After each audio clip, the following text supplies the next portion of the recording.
Bonjour, je m'appelle Jimmy. J'ai grandi dans une famille monoparentale où l'amour était peu présent, mais brisé par la violence et l'alcoolisme de mon père.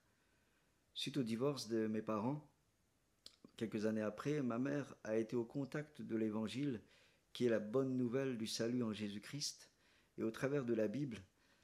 Et dans sa lecture quotidienne, je voyais vraiment que la faveur de Dieu sur sa vie avait un impact, et elle était une femme heureuse, une femme où la tristesse a été changée en joie, où son cœur avait été restauré et consolé de son divorce.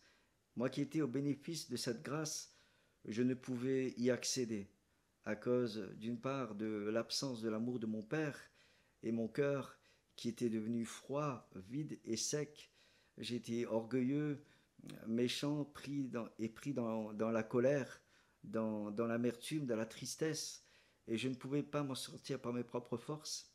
J'avais aussi des problèmes relationnels où je ne pouvais pas aimer mon prochain, quelle que soit sa couleur, son origine. Je n'allais pas vers les autres et j'étais renfermé sur moi-même. J'essayais d'être une bonne personne, mais c'était impossible. Suite au décès de mon père quelques années après, où je suis tombé dans une crise profonde de tristesse, le Seigneur Jésus va me relever par sa main puissante et je vais être à nouveau au contact de l'Évangile et à nouveau au contact de la Bible, car ma mère va m'encourager à lire la Bible avec elle.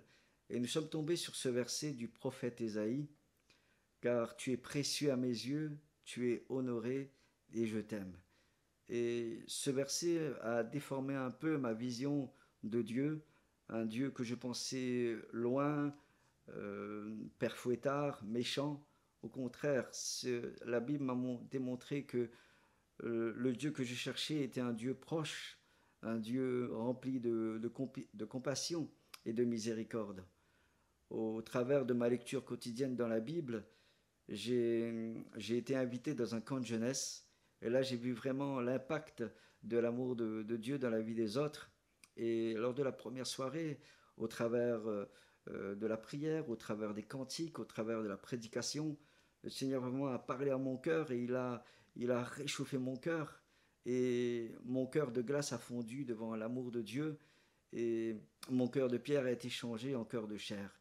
Et là, je vais commencer à avoir des nouveaux sentiments, des sentiments de paix, des sentiments d'amour, des sentiments de joie.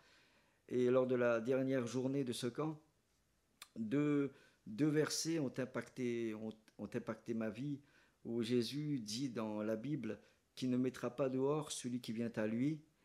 Et dans le psaume 113, verset 7, l'Éternel dit, je sors le pauvre de sa poussière et l'indigent du fumier pour les faire asseoir avec les grands de mon peuple. Cette parole a vraiment impacté ma vie, elle m'a bouleversé. Et là, je vais donner ma vie au Seigneur Jésus, je vais me tourner vers lui, demander pardon pour mes péchés, et il m'a accordé le salut. Suite à cela, je vais descendre chez moi, et ma mère et moi, nous sommes tombés dans les bras l'un de l'autre, et le Seigneur Jésus avait mis fin à 16 années à 16 années de séparation, et nous avons remercié le Seigneur pour sa grâce.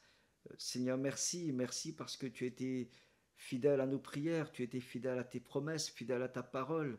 Et aujourd'hui, je vois l'impact, le contraste avec ma vie d'avant, avec mon caractère d'avant, là où il y avait l'inquiétude, il y avait la peur, il y avait l'angoisse, il y avait la tristesse.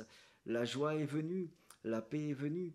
Et, le Seigneur aussi, il a transformé ma bouche parce que aujourd'hui, je n'ai plus des paroles désobligeantes. Aujourd'hui, j'ai des paroles valorisantes, des paroles respectueuses, des paroles encourageantes. Et la joie de Christ m'a consolé de la mort de mon père. Et aujourd'hui, je remercie le Seigneur vraiment pour tout ce qu'il a fait.